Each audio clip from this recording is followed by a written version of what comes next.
one, thanks for being here. It's awful early. Nobody brought any Chick-fil-A, so I'm a little disappointed in that. It's okay. Lord's chicken. Oh, you were bringing it. You can bring the Lord's chicken.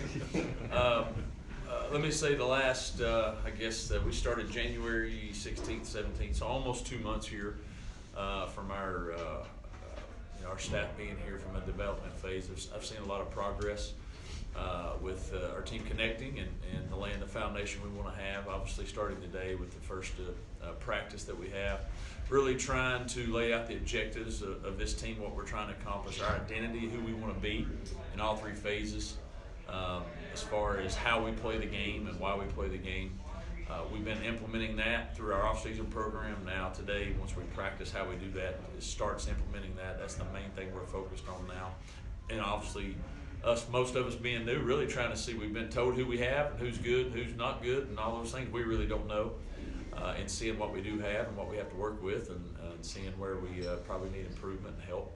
But it's a great time for us, and I know the players are excited about it because they've been tired of just lifting and running and conditioning, and they get a chance to get out there and get better. Our whole focus this spring will be that identity, really developing our fundamentals, really getting better there from a fundamental standpoint, and then seeing that see who we have and what they're capable of, and where we know we're going to have to improve if we can see that with our own eyes, and then try to hopefully fix it after spring. Is today the most exciting day for you, just after going through, getting hired, recruiting cycle, all that, and now to actually get out there and coach ball?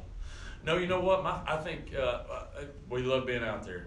To me, the most exciting time, I think, when you take over a program is the first time you start your morning runs or your conditioning, because there's a toughness that have to happen in that. You really get to see that. Everybody's excited when they put the helmets on. I can get you guys to do that, and y'all are all out of shape. And that was a joke. But you're right. Yeah.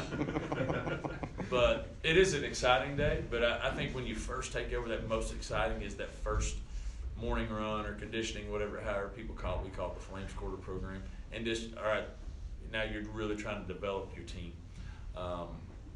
Once we get the pads on, I'll get more excited. This is glorified 7-on-7, which is great. But the pads are going to be the big time when we can see who we are and if we're going to be a physical team or not. So Monday after spring break or Tuesday after spring break, we're probably when I'm really ready to go. Where are some of the biggest position battles coming into this spring? Well, for us, I would say everywhere, just because we've been told, this guy's pretty good, this guy's not. I think every position is a battle to really see who's going to compete and what we have. Specific needs. Obviously we got to get some depth at wide receiver there, so we brought some guys in. So how does that shake down? I think linebacker is a big deal. Obviously we lost a lot of guys. From a portal standpoint, we don't have a lot of guys returning that played a lot. So who really takes over there, I think is going to be a big deal if you mentioned two specifically. Speaking of linebacker, Coach Bala took a job at Alabama. Have you been able to fill that spot yet, and what's your plan there moving forward? I do have I have somebody that we've locked in on. Hopefully you'll hear an announcement here in the next couple of days. We had interviews all last week, and got it finished Tuesday, and we'll get somebody hopefully on board here maybe by the end of the day tomorrow, working through some paperwork and some of those things. They obviously won't be here by these first two practices. The plan is to have them here next week over spring break, get them here, and then get them acclimated a little bit, and then be here ready to go for the next 13 practices. And with these 15 practices, your first chance to get out here with the team, obviously. What are you hoping to get accomplished there? Is it mainly just implementing the new offense and defense, or what's your main goals here? Well, I think one there, obviously you're trying to put in some of your schemes and your base stuff, right? You're not going to put everything in, but especially being brand new, we're just need to try to get down and be able to master our base things. But I think really is you want to set the identity of who you are, right? Whether we only put in 3 plays, we put in 150 plays, we want to be a physical and mentally tough football team, and you have to practice that. And so I want to put our team in as many adverse situations as possible to see who we are and how we're going to respond. Because if we can find out how we respond now, we won't have to wait till the fall to figure that out. And so really want to develop those identities. And then, what you hope after 15 too is some of these position battles. Quarterback, for example, somebody takes the reins. It would be awesome if we could name a starting quarterback at the end of spring practice. That means somebody said, hey, I want this job, they've mastered it, and then we can go forward with that. I don't know if that will happen. I'm using that as an example, but I want to see some guys really take the next step. We've been able to, do some of the off-season stuff. You see guys throw or not throw, but do some different things. And so who takes that next step there? That, to me, is the two main things we're trying to get done. Speaking of the quarterbacks, what are you hoping to see out of them specifically? I mean, you got a couple of returners there, and Jonathan Bennett and Caden Salter, Nate Hampton, Zach Burnett, and then also bringing the new transfer Trey Lowe. Well, one, there's obviously some talent there. There's obviously some inconsistency, or we would have had a starter from last year, back. So, how can we get whoever it ends up being? How can they show consistency with what we're doing? And then secondly, we've got to have somebody that's underneath that center that this team wants to run through a wall for. And for that, if that's the case, then you've got to be the guy that wants to be the leader, the guy that puts extra time in, that will do everything possible to put the best foot forward. And that's what we challenge our quarterbacks to do. And they all have talent. They wouldn't be at this level if they didn't have talent, but it's more than that. It's the character that goes with it, the work ethic, and their desire to lead a bunch of men to something those guys don't think they can accomplish. And who will take that role is the big deal right now.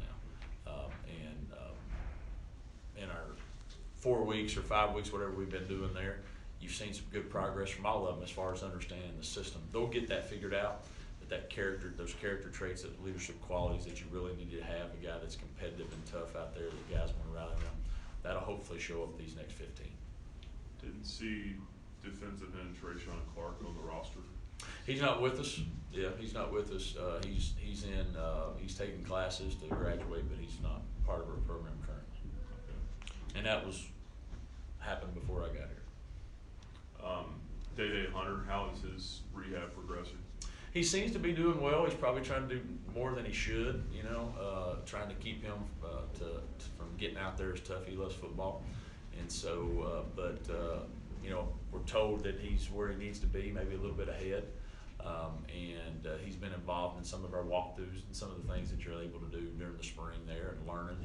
He's a very sharp individual from a football standpoint, so I think he's picking things up. We obviously have seen his video, know how good he is. The health's going to be the big thing, and can he come back and be what he was, and so, but all the doctors and our athletic trainers say that he's heading in a good direction. Do you think Shadro's kind of locked in at receiver, or could he go back and forth between there and running back? I think this whole spring we're going to try our best to make him receiver. Now, we use our receivers in different things, motion-wise, and some of those very similar to how they use pop a little bit, but we use it a little differently. So he'll get some running back, I don't want to say drills, but some things that where we use him as a running back. But his whole focus will be at the slot position. What are you hoping to see out of your offensive line group this spring? Well, we've got some guys that are obviously coming off some surgeries. There's a lot of guys that have played. For us, we've got to really solidify positions. We're going to be putting some guys at different positions that fit, our scheme, and then two, just really developing some depth there. We know the guys that have played. There's some that have ability to be pretty good, but how many of those and what's the best position for them? And so we've obviously messed with some of the positions right now leading up to practice. And then do we have enough to put 10 out there, 8, 9, 10 that can contribute? And that's what we're trying to determine. Have you seen a few players maybe on both sides of the ball that kind of emerge as leaders through this spring workout session? I've been very impressed with Quentin Reese on defense as far as just an attitude. We had 5 throughout our off season. We have different conditioning days, and 5 of those are our agility, short, quick area quickness stuff, and we graded our guys on those. And for all 5 of those, he was in our top group. He was the only one that did that 5 for 5. And so just the attitude that he comes with every day, he's encouraging to his teammates, cares about his teammates. He's really stuck out defensively as far as just a guy that loves liberty, loves the game of football, loves his teammates. And he's awesome. And offensively, Xavier X, our offensive lineman, does a fantastic job. You know, as far as just trying to be a leader, he's thoughtful. He was in Romeo usually at, you know, so I mean, he's well-rounded, but he's a guy that people will follow. He does things the right way. He cares. Those two guys have stood out to me. Got time for one more question. All right, good. Sound good?